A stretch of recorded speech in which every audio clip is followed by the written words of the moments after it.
अब कोई social media पर विरोध करता है तो खट से पुलिस तैयार होती है। हमारी सरकार नहीं करती है। कर्नाटक पुलिस जो है दिल्ली पकड़ने आती है, दिल्ली पुलिस पकड़ने नहीं देती, कोई अलग अलग माहौल है, लेकिन पकड़ने पुलिस आती है। कभी कभी जो है कर देती होगी कि थोड़ा शक्ति संतुलन बना रहे। मीठा मीठा गप गप, तीखा तीखा थूक थूक।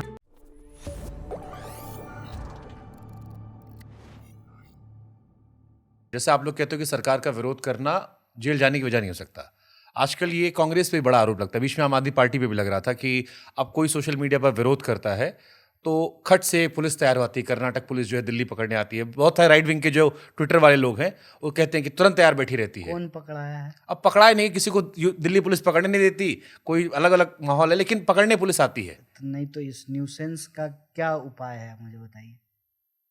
ये तो आप जैसे कह रहे थे ना कि आप लोग के टाइम में कि सुप्रीम कोर्ट वाला मामला बताया आपने। नहीं, मैं ये नहीं कह रहा हूँ। मैं ये जो अभी आप बताइए ना कि कितने देर से हम लोग, अरे बहुत देर बात कर रहे हैं। हाँ, बस आखिरी सवाल, खत्म ही एकदम। तो हम लोग जो है इतने देर से बात कर रहे हैं, ये जो नो न्यूज इज न्यूज, इससे कैसे निपटा जाए? बट फिर इसको डिफरेंशिएट कैसे करेंगे कि यहाँ गिरफ्तारी सही है, यहाँ गलत है? नहीं, गिरफ्तारी तो नहीं होनी चाहिए, लेकिन ये जो न्यूसेंस हो गया है ना, पता है आपको, जब हम ऐसे कालखंड में जी रहे हो ना जहाँ झूठ बोलना ही फैशन हो, तो सच ढूंढना बहुत मुश्किल हो जाता है। बट फिर ये खराब ट्रेंड नहीं हो जाएगा? जैसे आज वहां आपकी सरकार है, उन्होंने बोला, इधर का बोला, उन्हें गिरफ्तार कर लिया, आप वाला बोलेगा वो आप पे चढ़ा देंगे। हमारी तो फिर सरकार तो गिरफ्तारी सरकार नहीं करती है। कभी कभी जो है कर देती होगी कि थोड़ा शक्ति संतुलन बना रहे। मीठा मीठा गप गप, तीखा तीखा थूक थूक। हाँ, नहीं करती है, नहीं करना चाहिए। हाँ, ये स्टेटमेंट ठीक था कि जो गलत है गलत है। अगर आप विरोध करोगे, मतलब हमको तो कोई विरोध करेगा तो हम तो किसी पे केस नहीं करेंगे, हम किसी को ब्लॉग नहीं आप करते। कम्युनिस्ट हो ना, अभी आप पूरी कांग्रेसी नहीं हुए ना अभी। अच्छा, तो आपको कम्युनिस्ट सरकारों के बारे में पता नहीं है? हाँ पता रे, बंगाल में तो क्या किए हो आप लोग, त्रिपुरा में क्या किए हो। नहीं, दुनिया में।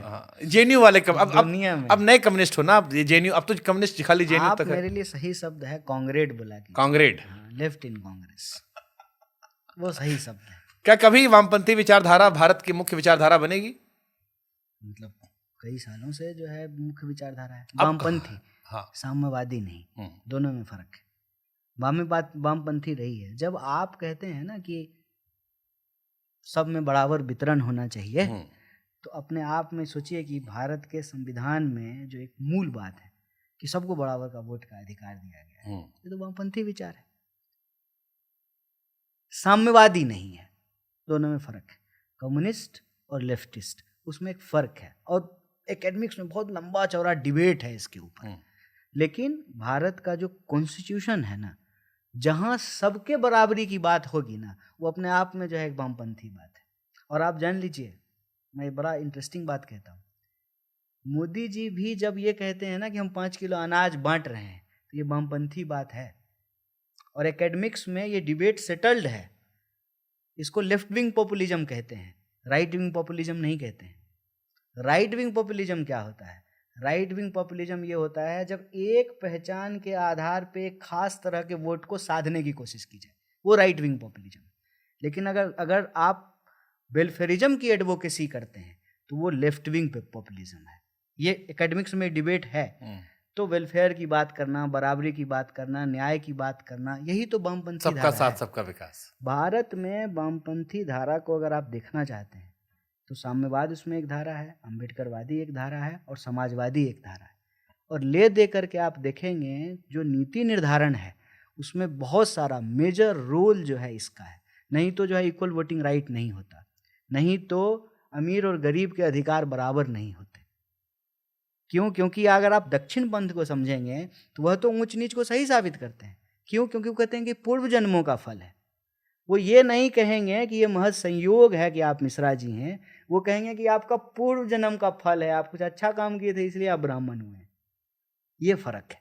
जो कहते हैं ना कि तू जिंदा है तो जिंदगी की जीत पे यकीन कर, अगर कहीं है स्वर्ग तो उतार ला जमीन पर, इसी जमीन को स्वर्ग बनाना है। यही लोगों को बराबरी का अधिकार देना है, महिला पुरुष को बराबर करना है। हर कोई, जो कोई कहीं किसी कुल खानदान में पैदा हो गया है, ये उसकी गलती नहीं है, इस आधार पर उसके साथ कोई शोषण नहीं होना चाहिए। ये वामपंथी विचार है। इसीलिए जब मुझे कोई कहता है ना वामपंथी, तो मुझे ये गाली नहीं लगती है, मुझे ये स्वीकार है। खत्म क्या हो गई है धीरे धीरे?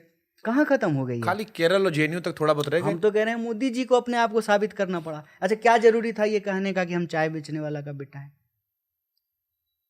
गरीब होना क्यों फैशन हो गया राजनीति में? जब देखिए कि सब अपने आप को गरीब साबित करने लगता है। काहे भाई, क्या जरूरी है?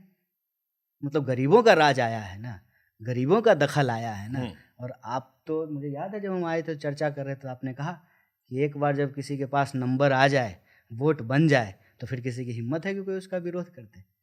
तो गरीबों की राजनीति में दखल, क्योंकि उसके पास नंबर है, तभी तो अपने आप को लोग गरीब बनाते हैं। समझ रहे हैं? ये तो वामपंथी बात है। और अगर इस आधार पे इस देश का निर्माण नहीं होता, मैं बहुत इंपॉर्टेंट बात कह रहा हूँ, अगर निर्माण नहीं होता, अगर संविधान नहीं लिखे जाते, अगर उस संविधान सभा में अम्बेडकर जैसे लोग नहीं होते, नेहरू जैसे लोग नहीं होते, तो शायद हमारे देश में भी इक्वल वोटिंग राइट नहीं मिलता। और इक्वल वोटिंग राइट नहीं मिलता, बट अम्बेडकर जी तो, अम्बेडकर जी गांधी जी, तो मोदी जी जो है देश के प्रधानमंत्री भी नहीं हो पाते। अम्बेडकर जी मांग रहे थे कि वोटिंग राइट जो है थोड़ा ज्यादा हो, वो इसलिए दलितों का कि उसका 2 वोट काउंट हो। उनका लॉजिक था वही कि जब कोई इंट्रेंस्ड प्रॉब्लम हो तो आपको एफर्मेटिव एक्शन लगता है। वो इस कॉन्टेक्स्ट में मांग रहे थे। जैसे जिस लॉजिक के साथ जो है रिजर्वेशन पॉलिसी आई, कि कोई मान लीजिए जनरेशनल वेल्थ है किसी के पास, जो मैंने आपको कहा ना कि मेरी माँ को पोलियो टीका लगेगा कि नहीं लगेगा, इस पर निर्भर करता है मुझे पोलियो होगा कि नहीं होगा। तो कोई पैदा ही अगर बिना पढ़ का होगा तो इक्वल कंपटीशन कैसे होगा? किस कॉन्टेक्स्ट में हम पैदा हुए हैं, हमारी पढ़ाई लिखाई क्या है, हमारे माँ को कैसा पोषाहार मिला था, उससे जब हमारी योग्यता तय होनी है।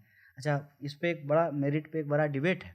एक लड़के को आपने सब कुछ दिया, टीचर दिया, बढ़िया घर दिया, एसी दिया, वो लाया 90 नंबर। एक लड़के को आपने कुछ नहीं दिया, वो स्कूल आता है, जाता है, वापस काम करता है, उसके बाद भी वो लाया 50 नंबर। कौन ज़्यादा मेरिटोरियस है? कॉन्टेक्स्ट होता है ना किसी चीज़ का। तो ये जो आज मोदी जी देश के प्रधानमंत्री हुए हैं, इसका एक कॉन्टेक्स्ट है ना। मतलब आप कह रहे हो वामपंथी वो भी है? इसका कॉन्टेक्स्ट वामपंथी है। और मैं ये नहीं मानता हूँ कि दुनिया में ख़त्म हो गई है। दुनिया में अगर ख़त्म हो गया होता, ठीक है ना, तो फिर दुनिया में गरीबों की बात इंडिया में तो काफी हद तक आइसोलेट हो गए ना जो वामपंथी थे। अलग अलग स्टेट से, जैसे बंगाल से पूरा गायब हो गए, कम्युनिस्ट पार्टियाँ, हाँ, साम्यवादी विचार, फर्क है। मैं पहले ही से कह रहा हूँ, ठीक है। एक जनरलाइजेशन है कि दोनों एक ही हैं, लेकिन जब आप एकेडमिक डिबेट में भी जाएंगे या एक्सपीरियंस भी देखेंगे तो उसमें फर्क है। लास्ट क्वेश्चन, कन्हैया कुमार का भी मैंने एक वीडियो देखा, राजा का बेटा राजा नहीं बनेगा। क्या गांधी परिवार के अलावा कांग्रेस में कोई और प्रेसिडेंट बन सकता है? अभी मल्लिकार्जुन खड़गे जी बने हुए।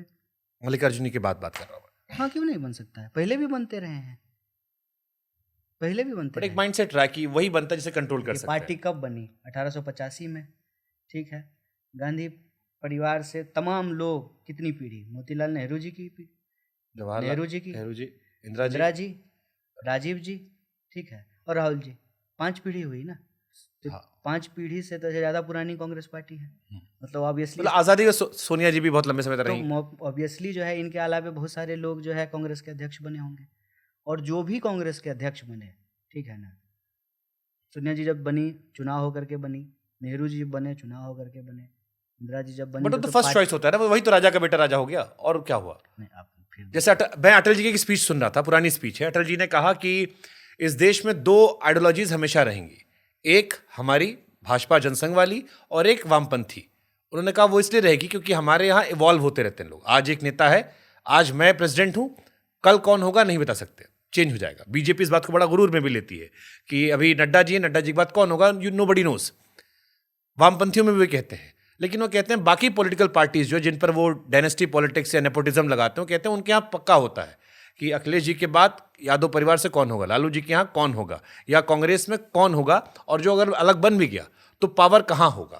देखिए, अटल जी बहुत बड़े आदमी थे, मैं छोटा अदना सा आदमी हूँ, लेकिन आज मैं ये बात कह रहा हूँ रिकॉर्डेड कि कांग्रेस वो पार्टी है जिसमें श्यामा प्रसाद मुखर्जी भी थे कैबिनेट में, अंबेडकर भी थे, उस समय सबको लिया गया था, नेहरू भी थे। बट उस समय सबको लिया गया था ना कि सब आ जाओ, एक अच्छा मैसेज थे।